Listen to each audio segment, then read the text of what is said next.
SpongeBob placed the glass dome over Garry. Although it fit Garry perfectly, the exposed veins on his pink skin looked a bit scary. He then put a helmet on Garry. Garry unexpectedly tossed SpongeBob a magazine. Bikini Bottom actually had a magazine dedicated to snail shells. As SpongeBob was flipping through the magazine, he suddenly saw the price of $9,595. SpongeBob thought it was too expensive. Garry mocked him for being broke. There was a program on TV selling snail shells. Jack's snail shell shop had just opened. With too much inventory, he needed to clear it out. The price was incredibly low, just $99.99 per shell. As Jack was reading the slogan, SpongeBob suddenly ran over to him. SpongeBob told Jack he wanted to buy Garry a new snail shell. Jack was delighted that the ad was worth it. He then picked out a pink snail shell for Garry. It was exactly the same as Garry's old one, especially the broken pieces that had fallen to the ground. There was no difference at all. Jack took another snail shell and gave it to Garry to wear, to verify the quality of the product.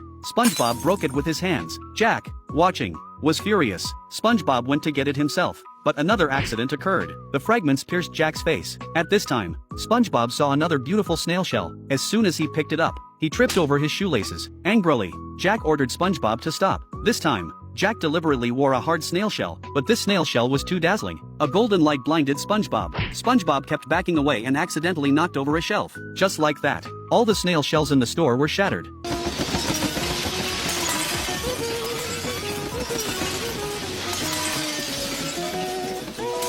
Why can't I stop breaking shells?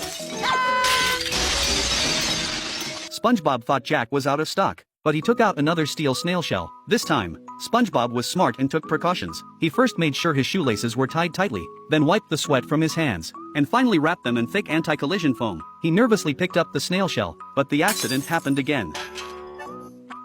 You sure you don't have any more in the back? The boss demanded compensation from SpongeBob. SpongeBob had no choice but to give his entire savings to the boss and remove his own limbs as compensation. This wasn't a problem for SpongeBob, who possessed regenerative abilities. He eventually found a cardboard shell for Garry. Garry, it's not that bad. Square looks good on anybody. Oh, who am I kidding? It looks terrible on you. I know, Garry, I ruined your life.